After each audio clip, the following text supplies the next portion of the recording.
They thought they could steal from me and get away with it. One night, my private $80,000 gravel road was paved over without permission, and by morning I had a $3,200 bill in my mailbox with the words, "Community Upgrade." That was the moment I knew something had to change, because if you let tyrants take an inch, they will rob you blind. This is Black Power, and before we dive into the madness of corruption, revenge, and a downfall nobody saw coming, make sure to like and subscribe, because what you're about to hear is a story of power, arrogance, and the kind of justice that comes only when you refuse to bow. Vivian Ashworth thought she owned my land, but she had no idea who she was dealing with. The road wasn't just gravel and dirt. It was a piece of my life, something I worked years to afford, documented with papers, deeds, and every legal stamp you could imagine. I remember signing that contract and feeling proud that I owned something permanent, a piece of ground that nobody could ever take from me. Or so I thought. Vivian, with her manicured nails and smug smile, decided my property was hers for the taking. She didn't knock on my door, didn't send a letter, didn't even ask. She just called a contractor and paved over my road in the dead of night like a queen ordering her empire around. By sunrise, the gravel was gone, replaced with black asphalt, fresh paint lines, a smug little sign declaring it community property, as if one night erased the thousands of dollars in sweat I put into that land. And then came the letter, HOA stationery, Vivian's signature at the bottom, telling me I owed the community $3,200 for an upgrade I never asked for. She called it progress. I called it theft. Standing there holding that paper, I felt my blood boil, but I didn't shout. I didn't storm into her office or break into a meeting like she probably expected. I just folded the letter slowly, placed it on my desk, and sat in silence. Because anger is wasted when it isn't planned, and planning is something I know how to do very, very well. The neighbors whispered about her for years. Some hated her, most feared her, but nobody dared stand up to her. Vivian Ashworth wasn't just the HOA president. She was the dictator of our cul-de-sac. She handed out fines for kids' bikes left on driveways, threatened lawsuits over garden decorations, and once made an old couple cry in front of everyone because their grass was half an inch too long. She thrived on control, feeding off the fear she created, and she thought I'd be just another name on her list of victims. But she had no idea about my contracts, my reach, my connections. I had been silent for years, but silence doesn't mean weakness. It means patience. And if there's one thing I've learned, it's that when the moment comes, the patience turns into power. That night I didn't sleep. I sat at my kitchen table staring out at the freshly paved road. The smell of new asphalt filled the air, and every car that rolled over it sounded like a thief laughing in my ear. I thought about the $80,000, the hours of paperwork, the pride I once felt, and how in one single act of arrogance Vivian tried to erase it all. My phone buzzed with messages from neighbors, some angry, some confused, some even congratulating the so-called upgrade because they didn't know the truth. But I knew, and I wasn't going to let it slide. I picked up my phone, opened a contact list full of names that most people wouldn't understand, and smiled. Because while Vivian thought she paved a road, what she really paved was the path to her own destruction. I bought that road 5 years ago after saving every cent I could from long contracts and sleepless nights of work. It wasn't just gravel laid across dirt, it was security, it was pride, it was mine. People laughed when I spent 80 grand on a strip of land, but I knew what it meant. It meant independence. It meant they could never cut me off, never block my entrance, never control my access. And for years that road was untouched. A private path leading straight to my home, something carved out of sweat and stubbornness. Vivian Ashworth had been circling the neighborhood long before that. She wasn't voted in because people liked her. She was voted in because people feared her. Her voice was sharp as a whip, and she carried herself like a queen who had inherited the land centuries ago. The HOA wasn't an organization under her watch. It was an empire. She controlled it with fines, lawsuits, threats, and humiliation. Nobody wanted to be the target of her rage. I watched her tear through families like a storm. Kids cried because their basketball hoops had to be removed. A veteran was fined because he flew his flag on the wrong day. A widow lost her savings because Vivian sued her over paint that was one shade lighter than approved. The neighborhood was trapped, and the sad truth was most of them gave in just to avoid the fight. I kept my distance. I stayed quiet. My house was out of reach, shielded by the private road, and that kept me safe from her greed. Until now. By stealing that road, Vivian wasn't just crossing a line, she was declaring war. The letter she sent still sat on my desk like a scar. Her signature wasn't ink. It was venom, laced with arrogance and entitlement. I could almost hear her laugh when I read the words community upgrade. I pictured her sipping wine in her glass-covered porch, telling her little circle of board members how she had forced me to pay up, how she had claimed what was mine as hers. And the sickening part? They probably cheered for her. My phone kept buzzing that night. Neighbors wanted to know what I was going to do. Some begged me to fight back, some warned me not to, and some just stayed quiet out of fear that even speaking would bring trouble to their doorstep. They knew what Vivian was capable of. They had lived it. And yet nobody dared. Patience turns into power. That night I didn't sleep. I sat at my kitchen table staring out at the freshly paved road.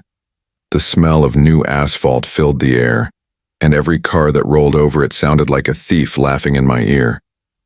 I thought about the $80,000, the hours of paperwork, the pride I once felt, and how in one single act of arrogance Vivian tried to erase it all. My phone buzzed with messages from neighbors. Some angry, some confused, some even congratulating the so-called upgrade because they didn't know the truth. But I knew, and I wasn't going to let it slide. I picked up my phone, opened a contact list full of names that most people wouldn't understand, and smiled. Because while Vivian thought she paved a road, what she really paved was the path to her own destruction. I bought that road 5 years ago after saving every cent I could from long contracts and sleepless nights of work. It wasn't just gravel laid across dirt, it was security, it was pride, it was mine. People laughed when I spent 80 grand on a strip of land. But I knew what it meant. It meant independence. It meant they could never cut me off, never block my entrance, never control my access. And for years that road was untouched, a private path leading straight to my home, something carved out of sweat and stubbornness. Vivian Ashworth had been circling the neighborhood long before that. She wasn't voted in because people liked her. She was voted in because people feared her. Her voice was sharp as a whip, and she carried herself like a queen who had inherited the land centuries ago. The HOA wasn't an organization under her watch, it was an empire. She controlled it with fines, lawsuits, threats, and humiliation. Nobody wanted to be the target of her rage.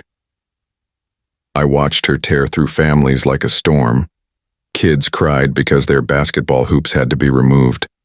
A veteran was fined because he flew his flag on the wrong day. A widow lost her savings because Vivian sued her over paint that was one shade lighter than approved. The neighborhood was trapped, and the sad truth was, most of them gave in just to avoid the fight. I kept my distance. I stayed quiet. My house was out of reach, shielded by the private road, and that kept me safe from her greed. Until now. By stealing that road, Vivian wasn't just crossing a line, she was declaring war. The letter she sent still sat on my desk like a scar. Her signature wasn't ink. It was venom, laced with arrogance and entitlement. I could almost hear her laugh when I read the words, community upgrade. I pictured her sipping wine in her glass-covered porch, telling her little circle of board members, congratulating themselves on their control. Their cars lined the street like trophies, shiny sedans, polished SUVs, a symbol of their status. And that would be the night. I pictured the scene in detail, trucks rolling in silently, hooks clamping down on tires, engines growling low as one by one their precious vehicles were lifted into the night. No alarms, no warnings, just the slow vanishing of everything they thought untouchable. By sunrise, Vivian would wake not to victory, but to silence, to a street stripped bare, to neighbors whispering as she stared at empty pavement. I picked up my phone, scrolled through my contacts, and pressed a number. The line clicked, and a voice answered with a laugh. "Haven't heard from you in a while. What do you need?" "I need a clean sweep," I said. "Thursday night. No mistakes, no delays. Every car on that street." There was a pause, then a whistle. "That's a tall order. Big risk." "Not for me," I replied. "The paperwork's already covered. They're in violation. They just don't know it yet." Silence, then a chuckle. "All right, you got it. We'll be there." I hung up and stared at the bill on my desk one more time. $3,200. She wanted payment. I was going to pay her back in a currency she'd never forget. Outside, the night was quiet, the fresh asphalt gleaming under the streetlights. But in my mind, I could already hear the rumble of engines, the clatter of chains, the sound of rubber tearing away from pavement. Justice wasn't coming tomorrow. It was already on its Thursday night, arrived heavy with silence, the kind of silence that presses against your skin and tells you something is about to happen. The neighborhood sat in neat rows of glowing windows. Vivian's house lit like a beacon at the center. Cars lined the street in front of her porch. Polished SUVs and luxury sedans gleaming under the street lamps, every one of them belonging to her loyal board members. Inside, their laughter carried faintly through the glass as they gathered for their weekly meeting of control and arrogance. They had no idea the night was about to end differently than any meeting before. At exactly 9:30, the first truck rolled in. Its headlights were off, its engine low, crawling like a predator through tall grass. I watched from my window, the phone pressed to my ear as I guided them in. One by one, more trucks appeared, their black steel silhouettes gliding into the cul-de-sac like shadows with teeth. Chains rattled, hooks clamped down, rubber groaned as the first car tilted into the air. The sound was soft, almost delicate, but to me, it was music. I could picture Vivian inside, still sipping coffee, while outside her empire was being stripped piece by piece. The second car went up, then the third. The drivers moved like ghosts, swift and precise, every motion practiced. Tires squealed against the asphalt as each vehicle was claimed, lifted high, and carried away into the night. My heart beat steady, not with fear but with satisfaction. Years of patience were crystallizing into this single moment. The trucks came and went like waves, each time returning to swallow another trophy of power. Neighbors peeked from behind curtains, wide-eyed, lips pressed shut, watching history being rewritten in silence. None of them spoke, none of them interfered. They simply watched as the untouchable board of the HOA was being humbled before their very eyes. By the time the clock struck midnight, the street was bare. Not a single car remained. Vivian's driveway, once a display of her control, stood empty under the streetlight, the asphalt glistening like black glass. The trucks vanished into the distance, engines fading into the night, leaving behind nothing but silence and a hollow kind of stillness that echoed louder than any scream. I stepped outside, the air cool against my skin, the scent of asphalt sharp in my nose. The street was quiet, unnervingly so. For the first time in years, the neighborhood didn't feel like it belonged to Vivian. It felt like it belonged to no one. I walked to the edge of the road, my shoes clicking softly, and looked at the empty spaces where the cars had once sat. It was beautiful, cleaner than any painting, more satisfying than any speech. Justice wasn't loud. Justice was silence. Inside, the board's meeting had ended. I saw the front door open, shadows moving out with chatter and goodbyes. And then came the pause, the sudden confusion, the rising voices. "Where's my car?" "What the hell? It was right here." The chaos grew as realization spread. Phones lit up, angry shouts filled the street, and in the center of it all, Vivian stood frozen on her porch, her glass of wine trembling in her hand. Her face twisted from confusion to fury, her voice cutting through the night as she screamed orders nobody followed. But there was nothing she could do. Her empire had wheels, and I had taken every last one of them. By sunrise, the tow yards across the county were full, each vehicle tagged, logged, and locked behind steel gates. Legally untouchable, protected by papers even Vivian's lawyers couldn't argue with. The neighborhood buzzed with whispers, neighbors peeking out with sly smiles they tried to hide. For the first time, they saw her not as untouchable, but as human, fallible, beaten. And as the morning sun rose painting the asphalt gold, I stood at my window and watched her pacing the street, powerless in the shadow of her own arrogance. The game had changed, and she didn't even realize the first move had only just been made. The sun climbed higher and the neighborhood turned into a stage of chaos. Phones rang endlessly, shouts echoed off the houses, and Vivian's voice rose above them all like a siren of rage. She paced the street in her silk robe, hair undone, screaming at anyone who would listen. "This is theft! This is criminal! I want the police here now!" Squad cars arrived before noon, red and blue lights flashing across the bare asphalt where once a dozen shiny cars had stood. Officers stepped out, calm, professional, trying to make sense of the madness. The board members crowded them, each one barking complaints, waving their hands, demanding answers. But the truth was simple. The cars weren't stolen. They were towed. Every single one of them. Documented, logged, and locked behind steel gates with legal paperwork backing every move. I stayed on my porch, coffee in hand, watching the storm unfold. An officer finally knocked on my door, his notepad ready.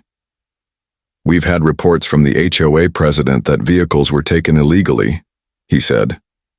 I handed him a folder, thick with permits and stamped contracts. He flipped through the pages, his eyes scanning the seals, the signatures, the city codes. When he looked back at me, there was a trace of respect in his eyes. "Looks airtight," he muttered. "Nothing here we can act on." Across the street, Vivian was still shouting, demanding arrests, demanding seizures, demanding anything that would give her back the power she had lost overnight. But the officers only shook their heads, explained the legality she didn't understand, and finally drove away, leaving her on the pavement with nothing but fury.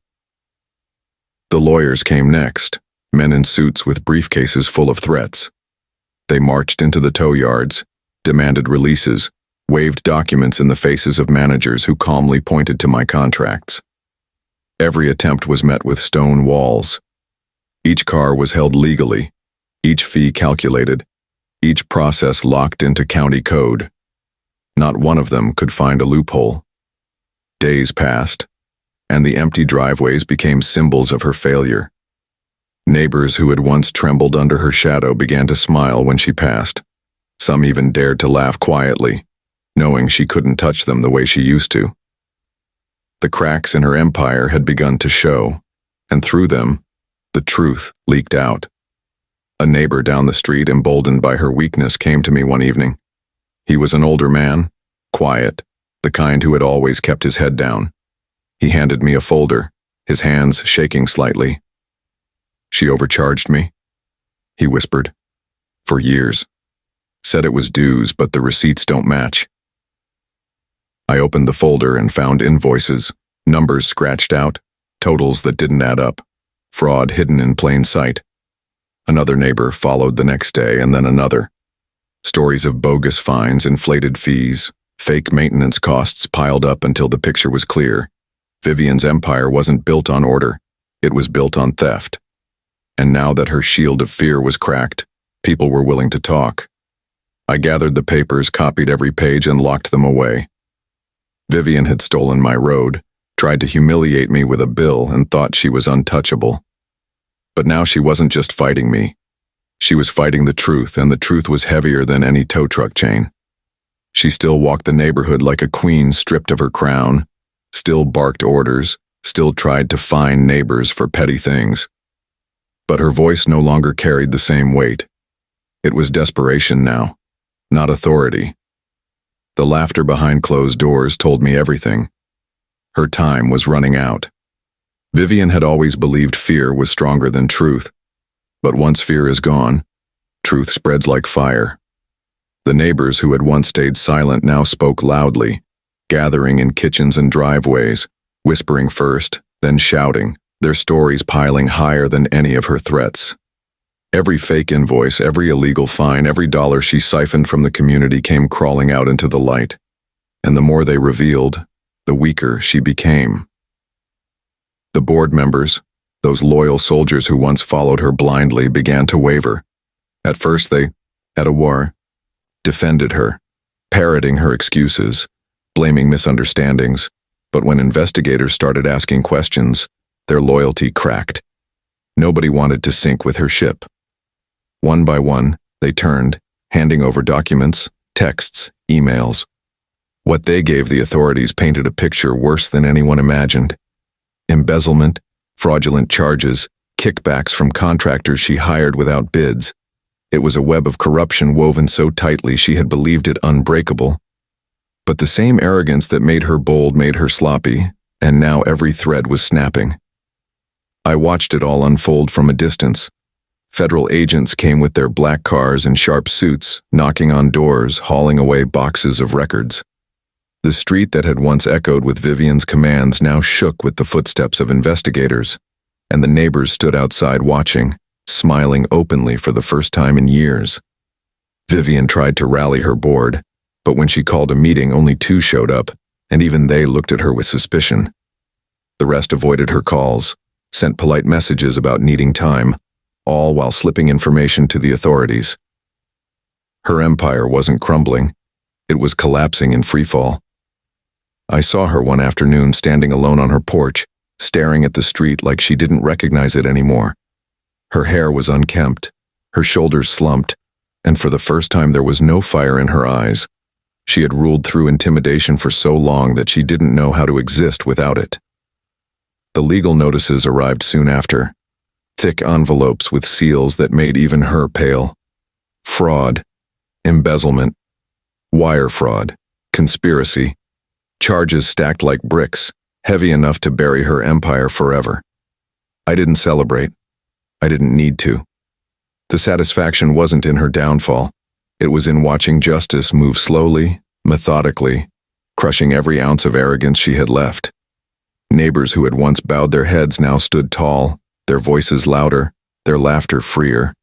The air felt different, lighter, as if the entire neighborhood had been holding its breath for years and finally exhaled.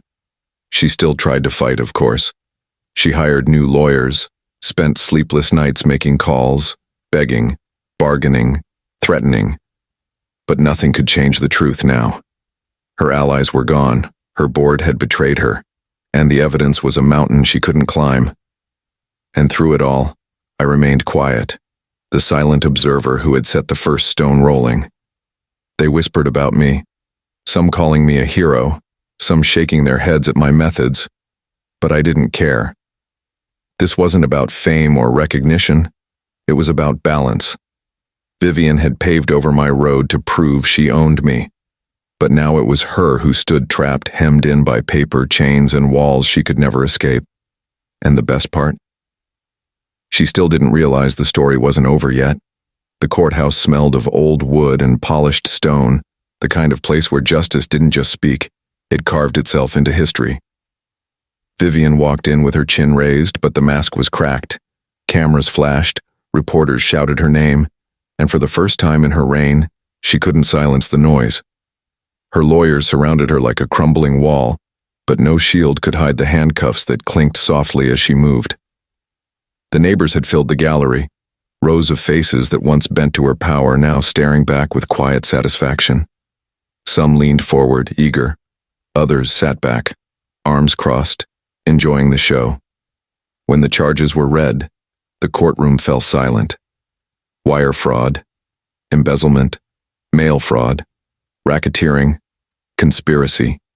Each word landed heavier than the last, and with every count her shoulders dipped lower, the weight pressing her down.